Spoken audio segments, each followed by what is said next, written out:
ਦਿੱਤੇ कि मैं ਤੁਹਾਡੇ ਨਾਲ हर हफ्ते एक बार गल करूँगा, इसलिए कि तुसी मैनू सोशल मीडिया ते बहुत सवाल करते हो, बहुत गल्लां दसदे हो और वो कदे 400 कदे 500 ਇਹੋ ਜਿਹੇ सवाल आ जाते हैं। मेरे वास्ते बह के कल्ले कल्ले का देना औखा हो जाता है। तो मैं अपने दफ्तर ਨੂੰ ਕਿਹਾ ਸੀ कि ये सोशल मीडिया ਦੇ ਵਿੱਚੋਂ ਤੁਸੀਂ देखो ਜਿਹੜੇ किसी मुद्दे ते ज़्यादा तो ज़्यादा सवाल होण ਉਹ मुद्दे ਤੁਸੀਂ ਮੈਨੂੰ लिस्ट कर ਦਿਓ ਤੇ मैं ਉਹਦਾ जवाब दे दिया करांगा एक बार हफ्ते 'ਚ। तो पहली गल तो थोड़े जेड़े बार बार आउंदी है गल कि सानू कोविड के बारे दसो कि की अपना हो रहा है, की कैसे चल रहा पंजाब दे विच। तुहानू पता है ये शुरुआत हुई सी जदों साडे NRI बाहरों आए से, उत्थों पहला नवां शहर दे विच फिर हुशियारपुर दे विच, उस तो बाद फिर ये हुई सी जब वो काबू आ गया सी कुछ हद तक।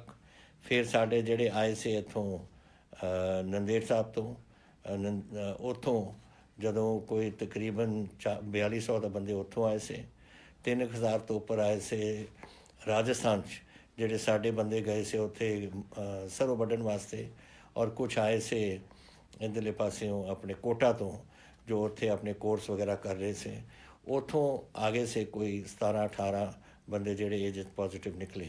ये विचों ये 4200 कुछ चों जेडे नंदेड़ तो आए तो महाराष्ट्र तो आए से 1250 बंदे पॉजिटिव निकले, तकरीबन 25% जिन्हों के विचों। हुण ये बहुत चीज़ महाराष्ट्र के विच बहुत फैली हुई है। और कोई जब गया सी मत्था टेकन हजूर साहब, नंदेड़ शहर है बहुत बड़ा, वो गया होना है, तो ये चीज़ां उत्थे हो गई। लेकिन अज खुशी है मैनू कहते कि उसनूं असीं कंट्रोल च लिया, लोग असी क्वारंटीन किए, उन्होंने बड़ी टेस्टिंग की, उन्हों का इलाज वगैरह किया और बहुत हद तक एक कंट्रोल च आया हुआ है इस वेले। साढ़े खुशी इस गल की है कि जेडे मैं थोनू दसिया सी एक बार कि जेडे जदों स्पाइक आई सी ना नंदेड़ तो महाराष्ट्र तो जेडे लोग आए से, वो चलिया गया सी 905 तक जेडे बंदे एकदम थोड़ी स्पाइक यही जी आई कि 905 के करीब पेशेंट थोड़े पॉजिटिव निकले। वो हुण वो सारा कंट्रोल च आ गया। उन्हां विचों कई तो वापस उन्होंने इलाज होकर घर चले गए, थोड़े जे रह गए। अज मैं समा वो 17 बंदे से कपूरथला राणा गुरजीत जी ने उतों उन्होंने हॉस्पिटल तो लैके उन्होंने विदा अपने पिंडां नूं कीता, वो ठीक हो रहे हैं उत्थे। अज जेडे साडे रिकॉर्ड च आउंदे डेली वो ये है कि 13 मई नूं वो जेडे 900 के करीब सी वो 13-10 ते पहुँच गया, 14 मई नूं 11, अज 13 और टोटल साढ़ा 1932 साढ़े कोविड शुरू तो ही जब तो शुरू होया 1932 बंदियां नूं होया सी। लेकिन हुण 10, 11, 13 इस लाइन ते चलदा है। और एक स्पाइक जदों आया सीगा जेडे महाराष्ट्र आए थे या राजस्थान तो आए से, उदों भी साढ़ा 7, 8, 6 इस तरीके नाल चल रहा सी, हिंदुस्तान तो सब तो घट। और ये आंकड़े देखो ये बड़े बड़े मैं थोनू दसना इसलिए चाहुंदा है क्योंकि साढ़े सब तो ज़्यादा जेडे NRI ने दुनिया दे विच वो हैं या तो तमिलनाडु तो या गुजरात तो या पंजाब तो। और अज तमिलनाडु दे विच 10,108 थोड़े मरीज़ ने इस बीमारी दे, गुजरात दे विच 9,932 और पंजाब दे विच 1,932। तो देखो कितों कित्थे ताईं आ गया कम। जेडे मौतां होईयां ने महाराष्ट्र अपने गुजरात के 606, तमिलनाडु 71 और अपने 32, आप 2% है वो करीब। और तीसरा जेड़ा डबलिंग होंदी है ना कि हर किन्ने दिनों बाद अगर अज 10 ने तो 20 कदों हो जाएंगे या 30 कदों या 20 तो फिर 40 कदों हो जाएंगे, वो पंजाब दे विच 44 दिनों बाद ये डबलिंग हो रही है, जिथे महाराष्ट्र में 11 दिनों बाद और तमिलनाडु में 9 दिनों बाद। तो गैप भी है, बीमारी भी असी काबू कर रहे हैं। और ये चीज़ां बड़ियां अहम होंदियां ने इस बीमारी दे विच। महाराष्ट्र देख लो कितनी बुरी तरह फसिया हुआ इस काम 19,100 बंदियां नूं कोविड होया हुआ है और 1,066 दी मौतां होईयां ने। ये बड़ी सानू और 11 दिन च डबलिंग कर रहे हैं। तो साडा पंजाब दा ये आंकड़े बहुत सही आ रहे हैं इस वेले। लेकिन ये सारी थोड़ी मेहरबानी है। देखो असी तो कह सकते हैं, मैं थोनू बेनती कर सकता ਅੰਤ ਵਿੱਚ ਤਾਂ ਤੁਸੀਂ ਉਹ ਕਰਨਾ ਹੈ। ਤੁਸੀਂ ਉਹ ਜਿਹੜੀਆਂ ਚੀਜ਼ਾਂ ਅਸੀਂ ਦੱਸੀਆਂ ਨੇ ਤੁਹਾਨੂੰ ਕਿ ਸੋਸ਼ਲ ਡਿਸਟੈਂਸਿੰਗ ਰੱਖੋ, ਹੱਥ ਧੋਵੋ ਵਗੈਰਾ, ਜੋ ਡਾਕਟਰ ਕਰਦੇ ਨੇ ਤੁਸੀਂ ਕਰ ਰਹੇ ਹੋ, ਤਾਂ ਹੀ ਆਹ ਕੰਮ ਐਸੇ ਬਣ ਰਿਹਾ। ਔਰ ਇਸ ਕਰਕੇ ਮੈਂ ਸੋਚਿਆ ਕਿ ਕਈ ਚੀਜ਼ਾਂ ਆਪਾਂ ਨੂੰ ਕਰਨੀਆਂ ਚਾਹੀਦੀਆਂ ਨੇ, ਜੋ ਮੈਂ ਥੋੜ੍ਹੀ ਦੇਰ ਬਾਅਦ ਤੁਹਾਨੂੰ ਦੱਸੂੰਗਾ। ਲੇਕਿਨ ਇਹ ਕੁਛ ਹੋਰ ਇਹਦੇ ਥੋੜ੍ਹੇ ਸਵਾਲ ਸੇ, ਜੈਸੇ 50,000 ਬੰਦੇ ਅੱਜ ਸਾਨੂੰ ਪੰਜਾਬ ਛੱਡ ਕੇ ਬਿਹਾਰ ਤੋਂ, ਝਾਰਖੰਡ ਤੋਂ, ਯੂਪੀ ਤੋਂ ਵਾਪਸ ਆਪਣੇ ਘਰਾਂ 'ਚ ਜਾਂ ਉੱਤਰਾਖੰਡ ਤੋਂ ਜਾਣਾ ਚਾਹੁੰਦੇ ਨੇ, ਉੜੀਸਾ ਤੋਂ ਵੀ ਆਏ ਹੋਏ ਨੇ। ਅਤੇ ਮੈਂ ਉਹਨਾਂ ਨੂੰ ਅਸੀਂ ਉਹਨਾਂ ਦੀ ਟ੍ਰੇਨਾਂ ਕਰ ਰਹੇ ਹਾਂ। ਅੱਜ ਦੇ ਦਿਨ ਤਕਰੀਬਨ ਹੋ ਗਈਆਂ ਨੇ 130 ਟ੍ਰੇਨਾਂ ਆਪਣੀਆਂ ਜਾ ਚੁੱਕੀਆਂ ਨੇ। ਉਹਨਾਂ ਨੂੰ ਲਿਜਾ ਕੇ 17 ਤੋਂ 18 ਟ੍ਰੇਨਾਂ ਅਸੀਂ ਡੇਲੀ ਭੇਜ ਰਹੇ ਹਾਂ। ਔਰ ਇਸ ਵੇਲੇ 84 ਟ੍ਰੇਨਾਂ ਯੂਪੀ ਜਾ ਚੁੱਕੀਆਂ ਔਰ 32 ਟ੍ਰੇਨਾਂ ਬਿਹਾਰ ਜਾ ਚੁੱਕੀਆਂ ਨੇ, ਜੋ ਅਸੀਂ ਪੰਜਾਬ ਦੇ ਲੋਕ ਅਸੀਂ ਇਹਦਾ ਪੇਮੈਂਟ ਕਰ ਰਹੇ ਹਾਂ ਤਾਂ ਕਿ ਉਹਨਾਂ ਨੂੰ ਅਸੀਂ ਘਰ ਪਹੁੰਚਾ ਸਕੀਏ। ਉਹਨਾਂ ਨੇ ਸੇਵਾ ਕੀਤੀ ਆਪਣੇ ਸੂਬੇ ਦੀ ਔਰ ਸਾਡੀ ਡਿਊਟੀ ਬਣਦੀ ਹੈ। ਇਸੀ ਹਾਲ ਨਾਲ ਸਾਡੇ ਪੰਜਾਬੀ ਜਿਹੜੇ ਬਾਹਰ ਬੈਠੇ ਨੇ, 60,000 ਪੰਜਾਬੀ ਹਿੰਦੁਸਤਾਨ ਦੇ ਹੋਰ ਸੂਬਿਆਂ 'ਚੋਂ ਵਾਪਸ ਆਉਣਾ ਚਾਹੁੰਦੇ ਆ ਔਰ ਡਿਊਟੀ ਬਣਦੀ ਆ ਉਹ ਸੂਬਿਆਂ ਦੀ ਭੇਜਣ ਨੂੰ। ਲੇਕਿਨ ਅਗਰ ਉਹ ਨਹੀਂ ਭੇਜਣਗੇ ਤਾਂ ਅਸੀਂ ਉਹਨਾਂ ਨੂੰ ਲੈ ਕੇ ਆਵਾਂਗੇ। ਸਾਡੇ ਪੰਜਾਬੀ ਨੇ ਅਤੇ ਅਸੀਂ ਉਹਨਾਂ ਨੂੰ ਉੱਥੇ ਨਹੀਂ ਛੱਡਾਂਗੇ ਅਗਰ ਆਉਣਾ ਚਾਹੁੰਦੇ ਨੇ। ਅੱਜ ਤੁਸੀਂ ਇੱਕ ਸਵਾਲ ਮੈਨੂੰ ਇਹ ਵੀ ਕੀਤਾ ਸੀ ਕਿ ਬਾਹਰੋਂ ਅਸੀਂ ਆਉਣਾ ਚਾਹੁੰਦੇ ਹਾਂ। ਗਵਰਨਮੈਂਟ ਆਫ ਇੰਡੀਆ ਇਹਦੇ ਜਹਾਜ਼ ਕਈ ਜਹਾਜ਼ ਬੁਕਿੰਗ ਕੀਤੀ ਹੈ ਉਹਨਾਂ ਨੇ। 174 ਤਾਂ ਪਹਿਲਾਂ ਜਹਾਜ਼ ਕੀਤੇ ਨੇ, ਹੁਣ ਹੋਰ ਕਰਨ ਲੱਗੇ ਨੇ। ਔਰ ਜਿੱਥੇ ਵੀ ਸਾਡੇ ਹਿੰਦੁਸਤਾਨੀ ਬੈਠੇ ਨੇ ਔਰ ਆਉਣਾ ਚਾਹੁੰਦੇ ਨੇ, ਔਰ ਤੁਸੀਂ ਪੰਜਾਬੀਓ ਜਿਹੜੇ ਬਾਹਰ ਬੈਠੇ ਹੋ ਔਰ ਆਉਣਾ ਚਾਹੁੰਦੇ ਹੋ, ਆਪਣੇ ਕੌਂਸਲ ਜਨਰਲ ਨੂੰ ਤੁਸੀਂ ਜਾ ਕੇ ਦੱਸੋ ਕੌਂਸੂਲੇਟ ਵਿੱਚ ਕਿ ਤੁਸੀਂ ਆਉਣਾ ਚਾਹੁੰਦੇ ਹੋ, ਨਾਮ ਨੋਟ ਕਰਾ ਲਓ ਤਾਂ ਕਿ ਤੁਸੀਂ ਵੀ ਉਸ ਜਹਾਜ਼ ਦੇ ਵਿੱਚ, ਅਸੀਂ ਉਹਨਾਂ ਨੂੰ ਦੱਸ ਦਾਂਗੇ, ਤੁਸੀਂ ਵੀ ਉਹ ਜਹਾਜ਼ ਦੇ ਵਿੱਚ ਆ ਸਕੋ ਵਾਪਸ। ਤਾਂ ਇਹ ਹੈ, ਜਦ ਆਓਗੇ ਤੁਸੀਂ ਪੁੱਛ ਰਹੇ ਹੋ ਮੈਨੂੰ ਤਾਂ ਸਾਡਾ ਕੁਆਰੰਟੀਨ ਹੋਏਗਾ, ਤੁਹਾਡਾ ਟੈਸਟਿੰਗ ਹੋਏਗੀ ਤੁਹਾਡੀ, ਔਰ ਕੁਆਰੰਟੀਨ 14 ਦਿਨ ਦੀ। ਅਗਰ ਤਾਂ ਤੁਸੀਂ ਪੋਜ਼ੀਟਿਵ ਹੋ ਫਿਰ ਤਾਂ ਤੁਹਾਨੂੰ ਜਾਣਾ ਪਵੇਗਾ ਇਨਟੂ ਹੌਸਪੀਟਲ, ਜਿੱਥੇ ਤੁਹਾਡੇ ਆਪਣਾ ਇਲਾਜ ਕਰਾਉਣਾ ਔਰ ਤੁਸੀਂ ਇਲਾਜ ਤੋਂ ਬਾਅਦ ਆਪਣੇ ਘਰ ਜਾ ਸਕੋਗੇ। ਜਿਨ੍ਹਾਂ ਨੂੰ ਸਿਰਫ ਏਸਿਮਟੋਮੈਟਿਕ ਹੋ ਜਾਂ ਕੁਝ ਬਿਮਾਰੀ ਨਹੀਂ ਹੈ, ਉਹਨਾਂ ਨੂੰ ਅਸੀਂ ਘਰ ਭੇਜ ਦਾਂਗੇ ਕੁਆਰੰਟੀਨ ਵਾਸਤੇ। ਤੁਸੀਂ ਘਰਾਂ 'ਚ ਬੈਠੋ ਔਰ ਤੁਹਾਨੂੰ 14 ਦਿਨ ਉੱਥੇ ਬਿਤਾਉਣੇ ਪੈਣਗੇ। ਫਿਰ ਤੁਹਾਡਾ ਟੈਸਟ ਹੋਊ, ਅਗਰ ਤੁਸੀਂ ਠੀਕ ਹੋ ਫਿਰ ਤੁਸੀਂ ਆਪਣੀ ਇਹ ਕੁਆਰੰਟੀਨ ਦਾ ਕੰਮ ਤੁਹਾਡਾ ਬੰਦ ਹੋ ਜਾਊਗਾ। ਇਹ ਗੱਲਾਂ ਤੁਸੀਂ ਮੈਨੂੰ ਇਹ ਪੁੱਛੀਆਂ ਨੇ ਕੋਵਿਡ ਦੇ ਬਾਰੇ, ਇਹ ਮੈਂ ਤੁਹਾਨੂੰ ਦੱਸਿਆ। ਬਾਹਰੋਂ ਇਸ ਵੇਲੇ ਜੈਸੇ ਮੈਂ ਤੁਹਾਨੂੰ ਦੱਸਿਆ 60,000 ਤੱਕ ਕਰੀਬ ਪੰਜਾਬੀ ਬਾਹਰੋਂ ਹਿੰਦੁਸਤਾਨ ਦੇ ਸੂਬਿਆਂ ਤੋਂ ਆਉਣਾ ਚਾਹੁੰਦੇ। ਲੇਕਿਨ ਇਹ 60 ਤਾਂ ਬਹੁਤ ਅੱਗੇ ਵੱਧ ਸਕਦਾ ਹੈ। ਇਹ ਤਾਂ ਸਿਰਫ ਸਾਡੇ ਵੈਬਸਾਈਟ 'ਤੇ ਆਇਆ ਔਰ ਵੈਬਸਾਈਟ ਤੋਂ ਇਲਾਵਾ ਕਈਆਂ ਨੂੰ ਤਾਂ ਪਤਾ ਵੀ ਨਹੀਂ ਹੋਣਾ ਕਿ ਸਾਡਾ ਵੈਬਸਾਈਟ ਕੀ ਹੈ ਕਿਤੇ ਨਹੀਂ। ਜਿਹੜੇ ਕੋਈ ਰਹਿ ਜਾਂਦੇ ਹੋ ਤੁਸੀਂ, ਅਗਰ ਤੁਸੀਂ ਆਉਣਾ ਚਾਹੁੰਦੇ ਹੋ ਸਾਨੂੰ ਦੱਸ ਦਿਓ, ਅਸੀਂ ਤੁਹਾਨੂੰ ਲਿਆਵਾਂਗੇ। ਔਰ ਜਿਹੜੇ ਵਿਦੇਸ਼ਾਂ ਤੋਂ ਆ ਰਹੇ ਨੇ, ਜੋ ਸਾਨੂੰ ਖਬਰ ਆਈ ਹੈ ਐਕਸਟਰਨਲ ਅਫੇਅਰਸ ਮਿਨਿਸਟਰੀ ਤੋਂ ਕਿ ਤਕਰੀਬਨ 20,000 ਦੇ ਕਰੀਬ ਆਪਣੇ ਪੰਜਾਬੀ ਇੱਥੇ ਵਾਪਸ ਆਉਣਾ ਚਾਹੁੰਦੇ ਨੇ। ਤਾਂ ਜੈਸੇ ਮੈਂ ਤੁਹਾਨੂੰ ਦੱਸਿਆ ਆਪਣੇ ਕੌਂਸੂਲੇਟਾਂ ਨੂੰ ਆਪਣਾ ਨਾਂ ਪਹੁੰਚਾਓ ਜ਼ਰੂਰ। ਸਕੂਲਾਂ ਦੇ ਬਾਰੇ ਦੇਖੋ, ਇਹ ਬੜੀ ਸਕੂਲਾਂ ਦੇ ਵਿੱਚ ਇਹ ਬਿਮਾਰੀਆਂ ਫੈਲ ਸਕਦੀਆਂ ਨੇ, ਵਾਇਰਲ ਹੁੰਦੀਆਂ ਨੇ, ਕਈ ਚੀਜ਼ਾਂ ਹੁੰਦੀਆਂ ਨੇ। ਦੇਖੋ ਆਪਣੇ ਚਿਕਨ ਪੌਕਸ ਹੁੰਦੀ ਹੈ, ਮੰਪਸ ਹੁੰਦੇ ਨੇ, ਇੱਕ ਬੱਚੇ ਤੋਂ ਦੂਜੇ ਬੱਚੇ, ਤੀਜੇ ਬੱਚੇ, ਚੌਥੇ ਬੱਚੇ ਤੱਕ ਜਾ ਸਕਦੀਆਂ ਨੇ। ਔਰ ਤਾਂ ਹੀ ਉਹ ਸਕੂਲਾਂ ਵਿੱਚ ਵੀ ਕੋਈ ਹੋ ਜਾਏ, ਜੋ ਬੋਰਡਿੰਗ ਸਕੂਲ ਨੇ ਉੱਥੇ ਕੁਆਰੰਟੀਨ ਦੇ ਵਿੱਚ ਪਾ ਦਿੰਦੇ ਨੇ, ਨਹੀਂ ਕਹਿੰਦੇ ਨੇ ਘਰਾਂ ਜਾ ਕੇ ਤੁਸੀਂ ਆਪਣੀ ਕੁਆਰੰਟੀਨ 'ਚ ਰਹੋ। ਇਹੀ ਤਰੀਕਾ ਹੈ ਵਾਇਰਸ ਨੂੰ ਕੰਟਰੋਲ ਕਰਨ ਦਾ, ਇੱਕੋ ਹੀ ਤਰੀਕਾ ਹੈ। ਅਤੇ ਸੋਸ਼ਲ ਡਿਸਟੈਂਸਿੰਗ ਰੱਖੋ, ਬੱਚਿਆਂ ਨੂੰ ਇਕੱਠੇ ਨਾ ਹੋਣ ਦਿਓ। ਹੁਣ ਇਕੱਠੇ ਤਾਂ ਸਕੂਲਾਂ ਦੇ ਵਿੱਚ ਕੈਸੇ ਰੋਕੋਗੇ ਤੁਸੀਂ? ਬੈਂਚ 'ਤੇ ਬਹਿੰਦੇ ਨੇ ਜਾਂ ਖੇਡਦੇ ਨੇ ਜਾਂ ਕੁਛ, ਇੱਕ ਦੂਜੇ ਦੇ ਨਾਲ ਤਾਂ ਮਿਲਣਗੇ ਹੀ। ਕੋਈ ਫੁੱਟਬਾਲ ਖੇਡਦਾ ਹੈ, ਕੋਈ ਕੁਛ ਹੋਰ ਚੀਜ਼ ਖੇਡਦੇ, ਤੁਸੀਂ ਰੋਕ ਨਹੀਂ ਸਕਣਾ ਇਸ ਨੂੰ। ਲੇਕਿਨ ਅਸੀਂ ਸਕੂਲਾਂ ਨੂੰ ਇਹ ਜ਼ਰੂਰ ਕਿਹਾ ਕਿ ਇਹਦੇ ਦੌਰਾਨ ਕੋਈ ਇਨਕਰੀਜ਼ ਨਹੀਂ ਹੋਏਗੀ ਉਹਨਾਂ ਦੀ ਫੀਸ ਦੀ। ਇਸ ਸਾਲ ਮੈਂ ਇਹਨਾਂ ਨੂੰ ਭੇਜ ਚੁੱਕਿਆ ਆਰਡਰ ਕਿ ਕੋਈ ਤੁਸੀਂ ਜਿਹੜਾ 8% ਅਸੀਂ ਇਨਕਰੀਜ਼ ਅਲਾਉ ਕਰ ਦਿੰਦੇ ਹਾਂ ਆਪਣੇ ਪ੍ਰਾਈਵੇਟ ਸਕੂਲਸ ਨੂੰ ਕਿ ਤੁਸੀਂ 8% ਤਾਈਂ ਆਪਣਾ ਵਧਾ ਸਕਦੇ ਹੋ ਆਪਣੀ ਫੀਸ, ਉਹ ਨਹੀਂ ਹੋਣਗੀਆਂ ਇਸ ਸਾਲ। ਪਹਿਲੀ ਗੱਲ ਤਾਂ ਇਹ ਹੈ। ਦੂਸਰਾ, ਔਨਲਾਈਨ ਐਜੂਕੇਸ਼ਨ ਰੱਖਣ, ਕਿਉਂਕਿ ਸਾਨੂੰ ਨਹੀਂ ਪਤਾ। ਅੱਜ ਮੈਨੂੰ ਤੁਸੀਂ ਪੁੱਛੋ ਕਿ ਕਿੰਨੀ ਦੇਰ ਕੋਵਿਡ ਚੱਲੇਗਾ, ਉਹ ਵੀ ਸਵਾਲ ਹੈ ਇੱਕ ਤੁਹਾਡਾ। ਮੈਂ ਕੈਸੇ ਦੱਸਾਂ ਤੁਹਾਨੂੰ ਕਿ ਦੁਨੀਆ 'ਚ ਨਹੀਂ ਪਤਾ ਕੈਸੇ ਚੱਲ ਰਿਹਾ। Nobody knows. ਇਹ ਬਿਮਾਰੀ ਇਹੋ ਜਿਹੀ ਹੈ ਜਿਹੜੀ ਚਾਈਨਾ ਤੋਂ ਸ਼ੁਰੂ ਹੋਈ ਔਰ ਚਾਈਨਾ 'ਚ ਫਿਰ ਵਾਪਸ ਪਹੁੰਚ ਗਈ।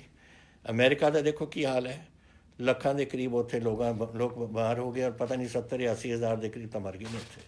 ਇਹ ਸਾਰੇ ਕਿਤੇ ਦੁਨੀਆ ਚੱਲ ਰਹੀ ਹੈ ਤਾਂ ਕੋਈ ਕੰਟਰੋਲ ਨਹੀਂ। ਨਾ ਸਾਨੂੰ ਪਤਾ ਹੈ ਬਿਮਾਰੀ ਬਾਰੇ, ਨਾ ਡਾਕਟਰਾਂ ਨੂੰ, ਨਾ ਸਾਇੰਟਿਸਟ ਨੂੰ, ਕਿਸੇ ਨੂੰ ਪਤਾ ਇਸ ਦੇ ਬਾਰੇ। ਤਾਂ ਇਹ ਕਰਕੇ ਸਕੂਲ ਸਾਨੂੰ ਬੰਦ ਰੱਖਣੇ ਪੈਣਗੇ ਜਦ ਤਾਈਂ ਕੁਛ ਇਹਦੀ ਜਾਣਕਾਰੀ ਨਹੀਂ ਹੁੰਦੀ। ਔਰ ਇਹਨੇ ਇਹ ਨਹੀਂ ਪਤਾ ਲੱਗਦਾ ਕਿ ਇਹਦਾ ਅਸੀਂ ਕੈਸੇ ਇਲਾਜ ਇਹਦਾ ਕਰਾਂਗੇ। ਸੋ ਇਹ ਤੁਹਾਨੂੰ ਇਹ ਤੁਹਾਨੂੰ ਔਖੀ ਘੜੀ ਤੁਹਾਨੂੰ ਕੱਟਣੀ ਪਊ। ਮੈਂ ਜਾਣਦਾ ਬੱਚਿਆਂ ਦੀ ਜਿਹੜੀ ਪੜ੍ਹਾਈ ਹੈ ਉਹ ਨਹੀਂ ਹੋਣੀ, ਲੇਕਿਨ ਔਨਲਾਈਨ ਤੁਸੀਂ ਅਗਰ ਜਿਹੜੇ ਸਕੂਲ ਕਰ ਸਕਦੇ ਨੇ ਤੁਸੀਂ ਕਰੋ। ਉਹਦੇ ਵਾਸਤੇ ਔਨਲਾਈਨ ਵਾਸਤੇ ਤਾਂ ਵੱਖ ਗੱਲ ਹੈ, ਲੇਕਿਨ ਹੋਰ ਕੋਈ ਬਿੱਲ ਨਹੀਂ ਤੁਸੀਂ ਲਾਉਣੇ। ਜੈਸੇ ਬਿਲਡਿੰਗ ਚਾਰਜਸ ਹੁੰਦੇ ਨੇ, ਟਰਾਂਸਪੋਰਟੇਸ਼ਨ ਚਾਰਜਸ, ਮੀਲ ਚਾਰਜਸ ਵਗੈਰਾ, ਇਹ ਨਹੀਂ ਲੱਗਣਗੇ। ਅਗਰ ਤੁਸੀਂ ਔਨਲਾਈਨ ਦੀ ਸਿਖਲਾਈ ਹੈ ਉਹਦਾ ਜਿਹੜਾ ਕੁਝ ਤੁਹਾਡਾ ਖਰਚਾ ਹੁੰਦਾ ਉਹ ਤੁਸੀਂ ਬੇਸ਼ੱਕ ਚਾਰਜ ਕਰ ਸਕਦੇ ਹੋ। ਤੋ ਇਹ ਗੱਲਾਂ ਅਸੀਂ ਕਈ ਚੀਜ਼ਾਂ ਇਹ ਪ੍ਰਾਈਵੇਟ ਸਕੂਲਸ ਨੂੰ ਲਿਖ ਕੇ ਭੇਜੀਆਂ ਨੇ, ਅਖਬਾਰ 'ਚ ਆ ਜਾਣਗੀਆਂ। ਔਰ ਮੈਂ ਆਸ ਕਰਦਾ ਕਿ ਤੁਸੀਂ ਆਪਣੇ ਬੱਚਿਆਂ ਨੂੰ ਪੜ੍ਹਾਓ ਜ਼ਰੂਰ। ਔਰ ਜੈਸੇ ਹੀ ਸਾਨੂੰ ਪਤਾ ਲੱਗਦਾ ਹੈ ਕਿ ਇਹ ਕੰਮ ਹੁਣ ਦਬਣ ਲੱਗ ਗਿਆ ਔਰ ਕੋਈ ਇਹਦਾ ਕੋਈ ਇਲਾਜ ਮਿਲ ਰਿਹਾ ਤਾਂ ਅਸੀਂ ਸਕੂਲ ਖੋਲ੍ਹ ਸਕਾਂਗੇ। ਇਹ ਤੁਹਾਡੇ ਬੱਚਿਆਂ ਦੀ ਬਿਹਤਰੀ ਵਾਸਤੇ ਹੈ, ਤੁਹਾਡੇ ਪਰਿਵਾਰ ਦੀ ਔਰ ਤੁਹਾਡੇ ਬੱਚਿਆਂ ਦੀ ਸਿਹਤ ਵਾਸਤੇ ਹੈ। And I am not willing to take risk. ਮੈਂ ਰਿਸਕ ਨਹੀਂ ਲਊਂਗਾ ਕਿ ਤੁਹਾਡੇ ਬੱਚਿਆਂ ਨੂੰ ਮੈਂ ਇੱਥੇ ਇਹੋ ਜਿਹੀ ਚੀਜ਼ 'ਚ ਫਸਾਵਾਂ ਜਿੱਥੇ ਉਹਨਾਂ ਨੂੰ ਬਿਮਾਰੀਆਂ ਹੋਣ ਜਿਹਦੇ ਤੋਂ ਸ਼ਾਇਦ ਨਿਕਲ ਨਾ ਸਕਣ। ਤੋ ਇਹ ਜ਼ਰੂਰੀ ਹੈ, ਮੇਰੀ ਜ਼ਿੰਮੇਵਾਰੀ ਹੈ ਔਰ ਮੈਂ ਆਸ ਕਰਦਾ ਕਿ ਤੁਸੀਂ ਇਸ ਜ਼ਿੰਮੇਵਾਰੀ ਦਾ ਮੇਰਾ ਸਾਥ ਦਿਓਗੇ। ਖੁਸ਼ੀਆਂ ਇਸ ਗੱਲ ਦੀਆਂ ਜ਼ਰੂਰ ਨੇ ਕਿ ਜੈਸੇ ਤੁਸੀਂ ਮੈਨੂੰ ਇਹ ਵੀ ਪੁੱਛਿਆ ਸੀ ਫਸਲ ਦੇ ਬਾਰੇ ਕਿ ਤੁਸੀਂ ਹੁਣ ਸਾਉਣੀ ਆ ਰਹੀ ਹੈ, ਸਾਉਣੀ ਦੀ ਆਪਾਂ ਫਸਲ ਕੀ ਕਰਾਂਗੇ। ਪਹਿਲਾ ਗੱਲ ਤਾਂ ਇਹ ਹੈ ਵਧਾਈ ਤੁਹਾਨੂੰ ਕਿ 123 ਲੱਖ ਟਨ ਆਪਣੀ ਕਣਕ ਆ ਚੁੱਕੀ ਹੈ ਔਰ ਦਿਨ ਪਰ ਦਿਨ 1 ਲੱਖ ਸਵਾ ਲੱਖ ਡੇਲੀ ਆ ਰਹੀ ਹੈ। ਦੇਖਦੇ ਹਾਂ ਕਿੱਥੇ ਤਾਈਂ ਪਹੁੰਚਦੀ ਹੈ, ਲੇਕਿਨ ਇਹ ਕਿਸਾਨਾਂ ਦੀ ਹਿੰਮਤ ਹੈ, ਤੁਹਾਡੇ ਸਾਰਿਆਂ ਦੀ ਹਿੰਮਤ ਹੈ ਜਿਨ੍ਹਾਂ ਦੇ ਕਰਕੇ ਹੋਇਆ। ਤੁਸੀਂ ਮੈਨੂੰ ਫਿਰ ਪੁੱਛਿਆ ਸੀ ਕਿ ਸਾਉਣੀ ਦੇ ਬਾਰੇ ਕਿ ਅਸੀਂ 1 ਜੂਨ ਤੋਂ ਸ਼ੁਰੂ ਕਰਨਾ ਚਾਹੁੰਦੇ ਹਾਂ। 1 ਜੂਨ ਤੋਂ ਤੁਸੀਂ ਕਰੋਗੇ ਨਾ ਝੋਨੇ ਨੂੰ ਸ਼ੁਰੂ, ਉਹ ਤਾਂ ਅਗਸਤ ਦੀ ਅਖੀਰ ਦੇ ਪਹਿਲੇ ਹਫ਼ਤੇ ਸਪਟੈਂਬਰ ਦੇ ਵਿੱਚ ਪੱਕ ਜੂਗੀ। ਤੁਸੀਂ ਕੱਟੋਗੇ ਕੈਸੇ, ਵੱਢੋਗੇ ਕੈਸੇ, ਉਹਦੀ ਮੋਇਸਚਰ ਲੈਵਲ ਇੰਨੀ ਹਾਈ ਹੋ ਜਾਣੀ। ਇਸ ਕਰਕੇ ਇਹ ਨਾ ਤੁਸੀਂ ਗਲਤੀ ਕਰ ਬੈਠਣਾ। ਅਸੀਂ 10 ਤਰੀਕ ਤੁਹਾਨੂੰ ਦਿੱਤੀ ਹੈ, ਅਗਰ ਤੁਸੀਂ 1 ਜੂਨ ਤੋਂ ਲਿਆਉਂਦੇ ਹੋ ਤਾਂ ਤੁਹਾਡੀ 25 ਅਗਸਤ ਤਾਈਂ ਪੱਕ ਜਾਣੀ ਹੈ, ਜਦ ਸਭ ਤੋਂ ਜ਼ਿਆਦਾ ਬਾਰਿਸ਼ ਉਦੋਂ ਹੁੰਦੀ ਹੈ। ਕਿ ਇਹਦਾ ਫਾਇਦਾ ਕੀ ਹੈ ਦੱਸੋ ਪਹਿਲਾਂ ਸ਼ੁਰੂ ਕਰਨ ਤੋਂ।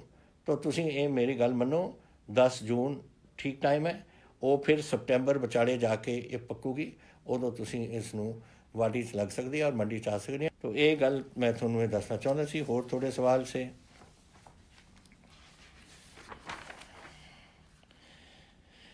ਸਰਕਾਰ ਗਵਰਨਮੈਂਟ ਆਫ ਇੰਡੀਆ ਨੂੰ ਫਲਾਈਟਾਂ ਅਤੇ ਟ੍ਰੇਨ ਲਾਉਣੇ ਚਾਹੀਦੇ ਨੇ, ਮੈਂ ਸਮਝਦਾ ਲਾਉਣੇ ਚਾਹੀਦੇ ਨੇ।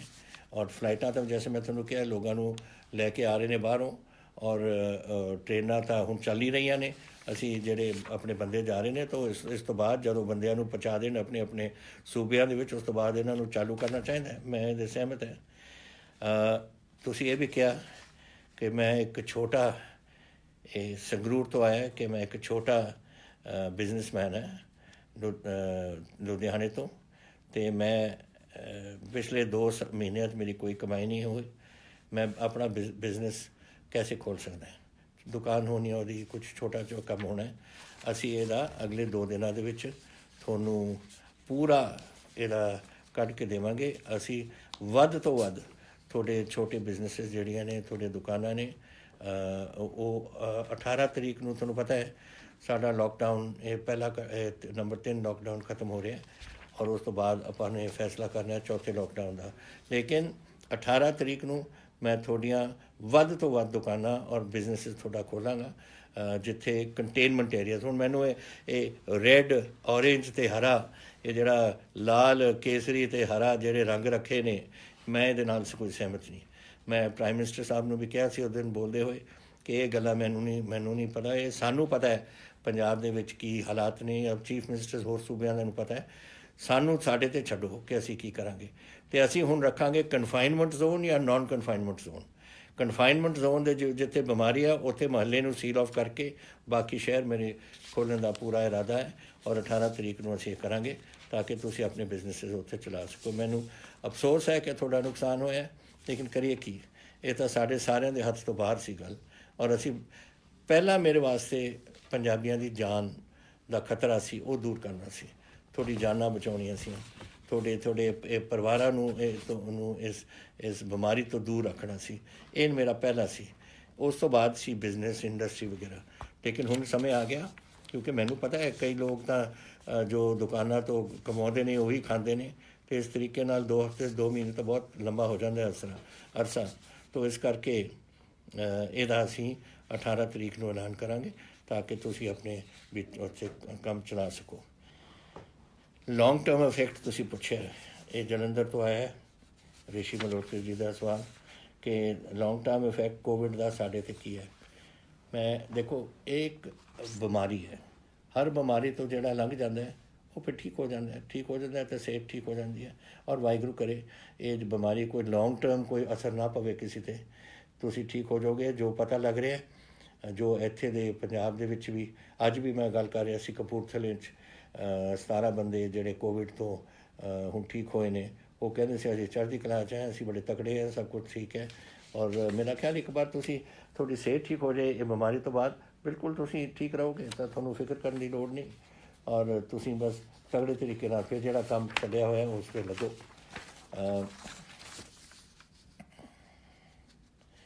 ਇੰਡਸਟਰੀਅਲਿਸਟ ਦਾ ਇੱਕ ਹੋਰ ਆਇਆ ਕਿ we are not getting chance to open factories ਥੋੜ੍ਹੀਆਂ ਖੁਲਾਤੀਆਂ ਵੱਡੀਆਂ, ਜਿਹੜੇ ਨੌਨ ਰੈੱਡ ਜ਼ੋਨ, ਜਿਹੜਾ ਕੰਟੇਨਮੈਂਟ ਜ਼ੋਨ ਦੇ ਵਿੱਚੋਂ, ਉਹ ਤਾਂ ਖੁੱਲ੍ਹ ਗਈਆਂ ਨੇ।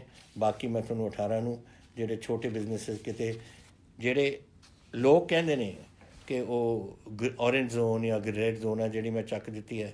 ਮੈਂ ਤਾਂ ਕਹਿੰਦਾ ਕਿ ਕਨਫਾਈਨਮੈਂਟ ਜ਼ੋਨ ਹੈ ਜਾਂ non confinement zone. Confinement zone ਵਿੱਚ ਜਿੱਥੇ ਮੁਹੱਲਾ ਹੈ ਉਸ ਨੂੰ ਆਈਸੋਲੇਟ ਕਰਾਂਗੇ, ਇਹਦੇ ਇੱਕ ਬਫਰ ਜ਼ੋਨ ਛੱਡ ਦਾਂਗੇ ਔਰ ਬਾਕੀ ਅਸੀਂ ਸਭ ਕੁਝ ਖੋਲ੍ਹ ਦਾਂਗੇ। ਤਾਂ ਔਰ ਇਹੀ ਮੈਂ ਪ੍ਰਾਈਮ ਮਿਨਿਸਟਰ ਸਾਹਿਬ ਨੂੰ ਕਿਹਾ ਸੀ ਕਿ ਤੁਸੀਂ ਇਸ ਕੰਮ ਦਾ ਸਾਨੂੰ ਛੁੱਟ ਦਿਓ ਤਾਂ ਕਿ ਸਾਨੂੰ ਪਤਾ ਹੈ ਸਾਡੇ ਵਿੱਚ ਕਿਸੇ ਆ, ਸਾਡੇ ਡਿਪਟੀ ਕਮਿਸ਼ਨਰ, ਸਾਡੀ ਐਡਮਿਨਿਸਟ੍ਰੇਸ਼ਨ ਆਪ ਹੀ ਸਾਂਭੂਗੀ ਇਸ ਨੂੰ, ਇਹ ਵਾਰੀ ਕਰਨ ਦੀ ਲੋੜ ਨਹੀਂ। ਲੇਕਿਨ ਮੈਂ ਚਾਹੁੰਦਾ ਕਿ ਜ਼ਿਆਦਾ ਤੋਂ ਜ਼ਿਆਦਾ ਸਾਡੀ ਕਾਮਰਸ ਵਧੇ, ਸਾਡੀ ਬਿਜ਼ਨਸ ਵਧੇ, ਸਾਡੀ ਇੰਡਸਟਰੀ ਵਧੇ ਔਰ ਸਾਡੇ ਲੋਕਾਂ ਦੀ ਨੌਕਰੀਆਂ ਵਧਣ ਔਰ ਤੁਹਾਡੇ ਆਮਦਨ ਦੇ ਸਾਧਨ ਬਣਨ। ਇਹ ਹੁਣ ਉਸ ਕੰਮ 'ਤੇ ਆ ਗਏ ਅਸੀਂ ਔਰ ਉਸ ਕੰਮ 'ਤੇ ਅਸੀਂ ਪੂਰਾ ਜ਼ੋਰ ਤੁਹਾਡੇ ਨਾਲ ਲੱਗਣਾ ਹੈ। ਜਿਹੜੀ ਤੁਸੀਂ ਦੋ ਗੱਲਾਂ ਕਹੀਆਂ ਸੀਆਂ ਇੰਡਸਟਰੀ ਵਾਸਤੇ ਸਟਿਮੂਲਸ ਜਾਂ ਹੈਲਪ EMI ਵਗੈਰਾ, ਇਹ ਗਵਰਨਮੈਂਟ ਆਫ ਇੰਡੀਆ ਦੇ ਹੱਥ ਵਿੱਚ ਹੈ। ਅਸੀਂ ਇਹਦੇ ਬਾਰੇ 26 ਮਾਰਚ ਨੂੰ ਮੈਂ ਇੱਕ ਚਿੱਠੀ ਲਿਖ ਚੁੱਕੇ ਹਾਂ ਪ੍ਰਾਈਮ ਮਿਨਿਸਟਰ ਨੂੰ ਔਰ ਮੈਂ ਉਸ ਨੂੰ ਫੋਲੋ ਅਪ ਕਰਾਂਗਾ ਕਿ ਜਿਹੜੇ ਹੁਣ ਤੁਸੀਂ ਐਲਾਨ ਕਰ ਰਹੇ ਹੋ ਯਾਨੀ ਕਿ 20 ਲੱਖ ਕਰੋੜ ਅਸੀਂ ਪੂਰੇ ਹਿੰਦੁਸਤਾਨ ਦੇਣਾ, ਉਹ ਉਹਨਾਂ ਕੀ ਦੇਣਾ ਹੈ, ਕੈਸੇ ਦੇਣਾ ਹੈ, ਕੀ ਕੁਝ ਕਰਨਾ ਹੈ, ਉਹ ਅਸੀਂ ਲਿਖ ਰਹੇ ਹਾਂ ਲੈਟਰ। ਇੱਕ ਮੈਂ 20 ਮਾਰਚ ਨੂੰ ਇਸ ਤੋਂ ਬਹੁਤ ਪਹਿਲਾਂ ਇੱਕ ਮੈਂ ਲੈਟਰ ਲਿਖ ਚੁੱਕਿਆ ਸੀ ਜੋ ਮੈਂ ਠੀਕ ਸਮਝਦਾ ਸੀ ਕਿ ਗੱਲਾਂ ਹੋਣੀਆਂ ਚਾਹੀਦੀਆਂ ਨੇ। ਹੁਣ ਇਹਨਾਂ ਦੀ ਅਨਾਊਂਸਮੈਂਟ ਤੋਂ ਬਾਅਦ, ਦਿੱਲੀ ਦੀ ਅਨਾਊਂਸਮੈਂਟ ਤੋਂ ਬਾਅਦ ਮੈਂ ਉਹ ਗੱਲਾਂ ਨੂੰ ਇੱਕ ਅਮਲੀ ਜਾਮਾ ਬਣਾ ਕੇ ਇਹ ਮੈਂ ਲਿਖਣਾ ਚਾਹੁੰਦਾ ਹਾਂ ਦੁਬਾਰਾ ਕਿ ਫਲਾਣੀ 1 2 3 4 ਇਹ ਪੁਆਇੰਟਸ ਬਣਾ ਕੇ ਕਿ ਇਹਨਾਂ ਦੇ ਵਿੱਚ ਤੁਸੀਂ ਸਾਡੀ ਇਸ ਤਰੀਕੇ ਨਾਲ ਹੈਲਪ ਕਰ ਸਕਦੇ ਹੋ ਜੋ ਤੁਸੀਂ ਐਲਾਨ ਕੀਤਾ ਹੈ। ਆਈ ਐਗਰੀ ਵਿਥ ਯੂ, ਜਿਹੜੀ ਤੁਸੀਂ ਗੱਲ ਕਹੀ ਹੈ ਕਿ ਐਡੀਸ਼ਨਲ ਫਸਲ ਦਾਣਾ ਵਗੈਰਾ ਖਾਣਾ ਵਗੈਰਾ ਦੇਣਾ ਚਾਹੀਦਾ ਹੈ ਗਰੀਬਾਂ ਵਾਸਤੇ ਔਰ ਤੁਹਾਨੂੰ ਇਹ ਬੁਰਾ ਲੱਗਦਾ ਹੈ, ਬੁਰਾ ਤਾਂ ਮੈਨੂੰ ਵੀ ਲੱਗਦਾ ਹੈ। ਲੇਕਿਨ ਜਿਹੜਾ ਬੰਦਾ ਆਪਣੇ ਬੱਚੇ ਨੂੰ ਰੋਟੀ ਨਹੀਂ ਖਵਾ ਸਕਦਾ ਉਹ ਫਿਰ ਸਾਡੀ ਡਿਊਟੀ ਬਣ ਜਾਂਦੀ ਹੈ। ਤੁਹਾਨੂੰ ਪਤਾ ਕਿੰਨਾ ਅਸੀਂ ਦੇ ਚੁੱਕੇ ਹਾਂ ਇਸ ਵੇਲੇ, 1 ਕਰੋੜ ਪੈਕੇਟ ਅਸੀਂ ਦੇ ਚੁੱਕੇ ਹਾਂ, 3 ਕਰੋੜ ਦੀ ਆਪਣੀ ਆਬਾਦੀ ਹੈ।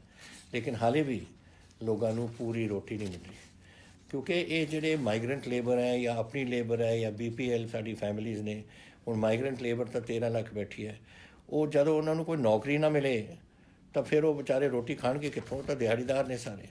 ਇਸ ਕਰਕੇ ਸਾਨੂੰ ਰੋਟੀ ਦੇਣੀ ਪੈ ਰਹੀ ਔਰ ਚੱਲ ਰਹੀ ਹੈ ਇਸ ਵੇਲੇ, ਬੰਦ ਨਹੀਂ ਹੋ ਰਹੀ, ਅਸੀਂ ਬੰਦ ਨਹੀਂ ਕਰਾਂਗੇ। ਅਸੀਂ ਜਿਹੜਾ ਭੁੱਖਾ, ਮੈਂ ਪਹਿਲਾਂ ਕਿਹਾ ਇੱਕ ਵਾਰ, ਪੰਜਾਬ ਦੇ ਵਿੱਚ ਅਸੀਂ ਕਿਸੇ ਨੂੰ ਭੁੱਖੇ ਸੌਣ ਨਹੀਂ ਦੇਣਾ ਔਰ ਇਹੀ ਗੱਲ 'ਤੇ ਅਸੀਂ ਜੋ ਕੁਝ ਲੋੜ ਹੈ ਸਾਨੂੰ ਇਹ ਗਰੀਬਾਂ ਦੀ ਮਦਦ ਕਰਨ ਵਾਸਤੇ, ਇਹ ਸਾਡੀ ਸਾਰਿਆਂ ਦੀ ਡਿਊਟੀ ਬਣਦੀ ਹੈ ਔਰ ਸਰਕਾਰ ਦੀ ਡਿਊਟੀ ਬਣਦੀ ਹੈ ਕਿ ਉਹਨਾਂ ਨੂੰ ਅਸੀਂ ਪੂਰਾ ਉਹਨਾਂ ਦਾ ਰਾਸ਼ਨ ਪਾਣੀ ਸਾਰਾ ਦੇ ਸਕੀਏ। ਤੁਸੀਂ ਫਿਰ ਕਿਹਾ ਸੀ ਕਿ ਪੰਜਾਬ ਟਰਾਂਸਪੋਰਟ ਕਦੋਂ ਰਿਜ਼ਿਊਮ ਹੋ ਜਾਏਗੀ, ਇਹ ਮੈਂ ਤੁਹਾਨੂੰ ਦੱਸਦਾ 18 ਤਰੀਕ ਤੋਂ ਅਸੀਂ ਇਹਨੂੰ ਰਿਜ਼ਿਊਮ ਕਰਾਂਗੇ ਜਿੱਦਣ ਇਹ ਕੋਵਿਡ ਪਹਿਲਾਂ ਹੋਏਗਾ। ਹੁਣ ਮੈਂ ਕੋਵਿਡ ਦੇ ਬਾਰੇ ਤੁਹਾਨੂੰ ਇੱਕ ਗੱਲ ਦੱਸਣਾ ਚਾਹੁੰਦਾ ਕਿ 18 ਤਰੀਕ ਨੂੰ ਇਹ ਜਿਹੜਾ ਲੋਕਡਾਊਨ ਸੀ, ਨੰਬਰ 3 ਲੋਕਡਾਊਨ, ਇਹ ਬੰਦ ਹੋਣਾ। ਪਤਾ ਨਹੀਂ government of India Ki announce ਕਰ ਰਹੀ ਹੈ, ਨਹੀਂ ਅਨਾਊਂਸ ਕਰ ਰਹੀ, ਲੇਕਿਨ ਮੈਂ ਇਸ ਗੱਲ ਨੂੰ ਅੱਗੇ ਲੈ ਕੇ ਜਾਵਾਂਗਾ। ਮੈਂ ਕਰਫਿਊ ਹਟਾ ਦੇਣੀ ਹੈ, ਕੋਈ ਕਰਫਿਊ ਨਹੀਂ ਹੋਏਗਾ ਪੰਜਾਬ 'ਚ 18 ਤਰੀਕ ਤੋਂ, ਲੇਕਿਨ ਲੋਕਡਾਊਨ ਅਸੀਂ ਰੱਖਾਂਗੇ। ਇਹ ਤੁਹਾਡੀ ਹਿੰਮਤ ਔਰ ਇਹ ਲੋਕਡਾਊਨ ਦਾ ਹੈ ਕਿ ਸਾਡੇ ਪੰਜਾਬ ਅੱਜ ਬਚਿਆ ਹੋਇਆ। ਅੱਜ ਹੁਣ ਜਿਹੜੇ ਦੇਖੋ, ਅਗਰ 60,000 ਲੋਕ ਬਾਹਰੋਂ ਆ ਜਾਣ ਅਤੇ 20 ਲੱਖ ਵਿਦੇਸ਼ਾਂ ਤੋਂ ਆ ਜਾਣ ਅਤੇ ਸਾਨੂੰ ਉਹਦਾ ਧਿਆਨ ਰੱਖਣਾ ਪਊ। ਅਸੀਂ ਉਹਨਾਂ ਨੂੰ ਕੁਆਰੰਟੀਨ 'ਚ ਪਾਵਾਂਗੇ ਸਾਰਿਆਂ ਨੂੰ, ਲੇਕਿਨ ਫਿਰ ਵੀ ਕੁਝ ਘੁੰਮਦੇ ਨੇ, ਔਰ ਜਦ ਅਸੀਂ ਆਉਂਦੇ ਨੇ ਉਦੋਂ ਤਾਂ ਲੱਗਦੇ ਨੇ ਪੋਜ਼ੀਟਿਵ, ਹਫ਼ਤੇ ਬਾਅਦ 10 ਦਿਨ ਬਾਅਦ ਫਿਰ ਉਹਨਾਂ ਨੂੰ ਕੋਈ ਬਿਮਾਰੀ ਲੱਗ ਜਾਂਦੀ ਹੈ ਕਿਉਂਕਿ ਬਿਮਾਰੀ 5ਵੇਂ ਔਰ 7ਵੇਂ ਦਿਨ ਦੇ ਦਰਮਿਆਨ ਇਹ ਦਿਖਦੀ ਹੈ। ਜਿਹਨੂੰ ਲੱਗ ਜਾਂਦੀ ਹੈ ਪਹਿਲੇ ਦਿਨ ਤਾਂ ਠੀਕ ਹੁੰਦਾ, ਤਾਂ ਜਦ ਪਾਲਮ ਆ ਜਾਏ ਉਦੋਂ ਤਾਂ ਠੀਕ ਲੱਗਦਾ, ਉਦੋਂ ਟੈਸਟ ਵੀ ਕਲੀਅਰ ਹੋਣਗੇ, ਲੇਕਿਨ ਹਫ਼ਤੇ 10 ਦਿਨ ਬਾਅਦ ਫਿਰ ਹੋ ਸਕਦਾ ਫਿਰ ਕੀ ਕਰਾਂਗੇ। ਤੋ ਇਸ ਕਰਕੇ ਸਾਨੂੰ ਲੋਕਡਾਊਨ ਰੱਖਣਾ ਪਊ ਜਦ ਤੱਕ ਸਾਰੇ ਪੰਜਾਬੀ ਘਰ ਨਹੀਂ ਆਉਂਦੇ। ਲੇਕਿਨ ਮੈਂ ਉਹਦੇ 'ਚ ਰਾਹਤ ਬੜੀ ਦੇਵਾਂਗਾ, ਮੈਂ ਰਾਹਤ ਦੇਵਾਂਗਾ, ਲੇਕਿਨ ਤੁਸੀਂ ਮੇਰਾ ਹੁਣ ਸਾਥ ਤੁਹਾਨੂੰ ਦੇਣਾ ਪਊ। ਦੇਖੋ ਮੈਂ ਨਹੀਂ ਚਾਹੁੰਦਾ ਕਿ ਇਹ ਬਿਮਾਰੀ ਜ਼ਿਆਦਾ ਫੈਲੇ ਇੱਥੇ, ਔਰ ਤੁਸੀਂ ਵੀ ਤੰਗ ਹੋ।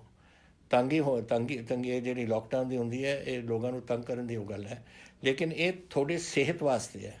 ਔਰ ਤੁਸੀਂ ਮੇਰਾ ਸਾਥ ਦਿੱਤਾ, ਮੈਂ ਤੁਹਾਨੂੰ ਬੇਨਤੀ ਕੀਤੀ ਸੀ ਔਰ 2 ਮਹੀਨੇ ਤੁਸੀਂ ਮੇਰਾ ਸਾਥ ਦੇ ਕੇ ਆਪਾਂ ਪੰਜਾਬ ਬਚਾ ਲਿਆ। ਹੁਣ ਮੇਰੀ ਇੱਕ ਤੁਹਾਨੂੰ ਬੇਨਤੀ ਹੋ ਰਿਹਾ ਕਿ ਮੈਂ 31 ਮਈ ਤਾਈਂ ਇਸ ਨੂੰ ਫਿਰ ਲੈ ਕੇ ਜਾਊਂਗਾ, ਬੜੀ ਰਾਹਤ ਮਿਲੇਗੀ ਉਹਦੇ 'ਚ, ਲੇਕਿਨ ਤੁਸੀਂ ਮੇਰਾ ਸਾਥ ਦੇਣਾ ਤਾਂ ਕਿ ਇਹ ਹੋਰ ਫੈਲੇ ਨਾ।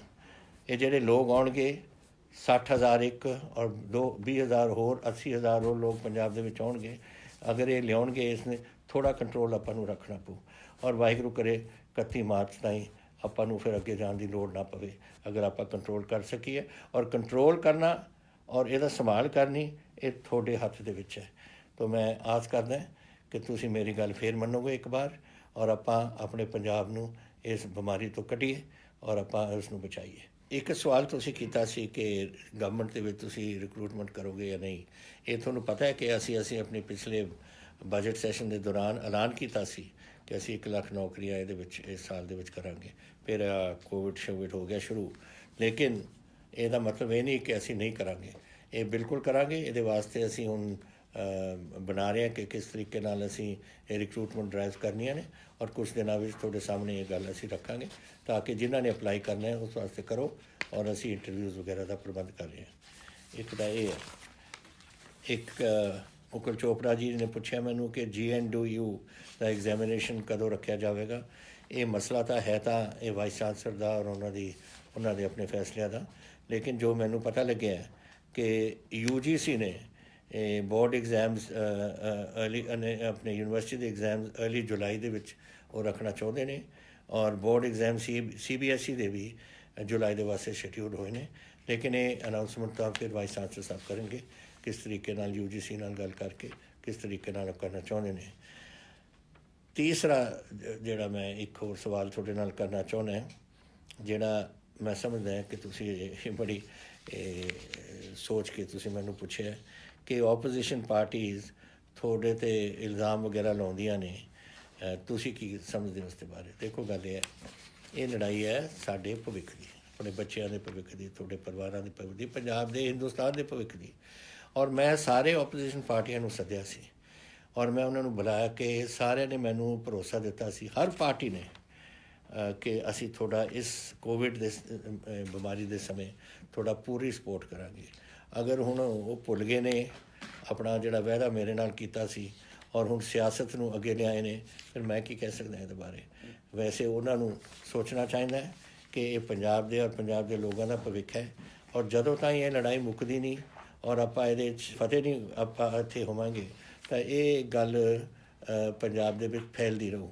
ਔਰ ਇਸ ਕਰਕੇ ਸਾਡਾ ਸਾਥ ਹੋਣਾ ਚਾਹੀਦਾ ਸੀ ਉਹਨਾਂ ਦਾ। ਔਰ ਮੈਂ ਅੱਜ ਵੀ ਆਸ ਕਰਦਾ ਕਿ ਜਿਹੜਾ ਭਰੋਸਾ ਉਹਨਾਂ ਨੇ ਮੈਨੂੰ ਦਿੱਤਾ ਹੈ ਉਹ ਇਸ ਕੋਵਿਡ ਤੋਂ ਇਲਾਵਾ ਜੋ ਮਰਜ਼ੀ ਕਰੋ ਸਿਆਸਤ, ਲੇਕਿਨ ਕੋਵਿਡ ਵਿੱਚ ਸਾਡਾ ਸਾਥ ਦਿਓ ਤਾਂ ਕਿ ਆਪਾਂ ਪੰਜਾਬ ਨੂੰ ਔਰ ਪੰਜਾਬੀਆਂ ਨੂੰ ਇਸ ਔਰ ਆਪਣੇ ਬੱਚਿਆਂ ਨੂੰ ਇਸ ਤੋਂ ਬਚਾ ਸਕੀਏ। ਮੈਨੂੰ ਇੱਕ ਮਹਿੰਦਰਪਾਲ ਜੀ ਨੇ ਜਲੰਧਰ ਤੋਂ ਲਿਖੀ ਹੈ ਚਿੱਠੀ ਕਿ ਉਹ ਇੱਕ ਪਾਸ ਲੈਣਾ ਚਾਹੁੰਦੇ ਸੀ, ਉਹਨਾਂ ਨੂੰ ਪਾਸ ਨਹੀਂ ਮਿਲਦਾ।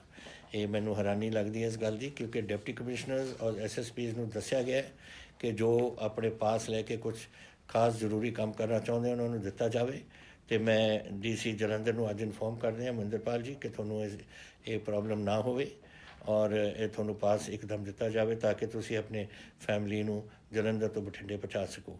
ਇਹ ਔਰ ਬਾਕੀ ਡਿਪਟੀ ਕਮਿਸ਼ਨਰ ਵੀ ਦੱਸ ਰਹੇ ਕਿ ਜੋ ਇਹ ਜੀ ਕੋਈ ਹੁੰਦੇ ਨੇ ਮੰਗਾਂ ਹੁੰਦੀਆਂ ਨੇ ਇਹ ਉਹਨਾਂ ਨੂੰ ਪੂਰੀਆਂ ਕਰਨੀਆਂ ਚਾਹੀਦੀਆਂ ਨੇ। ਉਹ ਅੱਜ ਮੈਂ ਉਹਨਾਂ ਨੂੰ ਇਹ ਭੇਜ ਰਿਹਾ। ਔਰ ਅਖੀਰ ਵਿੱਚ ਇੱਕੋ ਹੀ ਗੱਲ ਰਹਿ ਗਈ ਕਰਨ ਨੂੰ, ਔਰ ਉਹ ਹੈ ਤੁਹਾਡਾ ਧੰਨਵਾਦ ਕਰਨਾ। ਦੇਖੋ ਜਿਸ ਤਰੀਕੇ ਨਾਲ ਤੁਸੀਂ CM ਰਿਲੀਫ ਫੰਡ ਵਾਸਤੇ ਪੈਸੇ ਭੇਜੇ ਨੇ, ਮੈਂ ਆਸ ਨਹੀਂ ਕਰਦਾ ਸੀ ਕਿ ਇਸ ਤਰੀਕੇ ਨਾਲ ਪੈਸੇ ਪਹੁੰਚਣਗੇ। ਬਹੁਤ ਪੈਸੇ ਪਹੁੰਚੇ ਨੇ। ਉਹਦੀ ਪਹਿਲੀ ਪੇਮੈਂਟ ਸ਼ਾਇਦ ਤੁਹਾਨੂੰ ਪਤਾ ਲੱਗਿਆ ਹੋਣਾ ਕਿ ਅਸੀਂ ਕੀਤੀ ਸੀ। ਜਿਹੜੇ 2 ਸਾਡੇ ਮੁਲਾਜ਼ਮ ਇਸ ਉਹਨਾਂ ਦੀ ਮੌਤਾਂ ਹੋ ਗਈਆਂ। ਇੱਕ ਤਾਂ DSP ਸੀਗੇ ਲੁਧਿਆਣੇ ਤੋਂ, ਔਰ ਦੂਸਰੇ ਸੇ ਰੈਵਨਿਊ ਮਹਿਕਮੇ ਤੋਂ ਇੱਕ ਕਾਨੂੰ ਗੋਸੇ, ਉਹਨਾਂ ਦੋਨਾਂ ਨੂੰ ਅਸੀਂ ਇਹਦੀ ਜੋ ਦੇਣਾ ਸੀਗਾ ਉਹਨਾਂ ਨੂੰ ਰਿਲੀਫ ਵਗੈਰਾ ਉਹਨਾਂ ਦੇ ਪਰਿਵਾਰਾਂ ਨੂੰ ਅਸੀਂ ਦਿੱਤੀ ਹੈ। ਔਰ ਸਾਡੇ ਕੋਲ ਬਹੁਤ ਪੈਸੇ ਪਏ ਨੇ ਇਸ ਵੇਲੇ, ਕੋਈ ਇਹਦੀ ਤੰਗੀ ਨਹੀਂ, ਕੋਈ ਪ੍ਰੋਬਲਮ ਨਹੀਂ ਸਾਨੂੰ ਆਉਣੀ। ਲੇਕਿਨ ਧੰਨਵਾਦ ਤੁਹਾਡਾ, ਕਿਉਂਕਿ ਤੁਸੀਂ ਅਮਾਊਂਟਸ ਕੋਈ ਵੀ ਹੋਵੇ, ਤੁਸੀਂ ਆਪਣੇ ਦਿਲੋਂ ਆਪਣੇ ਪਿਆਰ ਨਾਲ ਇਹ ਭੇਜਿਆ ਆਪਣੇ ਪੰਜਾਬ ਵਾਸਤੇ, ਤਾਂ ਮੈਂ ਦਿਲੋਂ ਤੁਹਾਡਾ ਸਾਰਾ ਸ਼ੁਕਰਗੁਜ਼ਾਰ ਹੈ।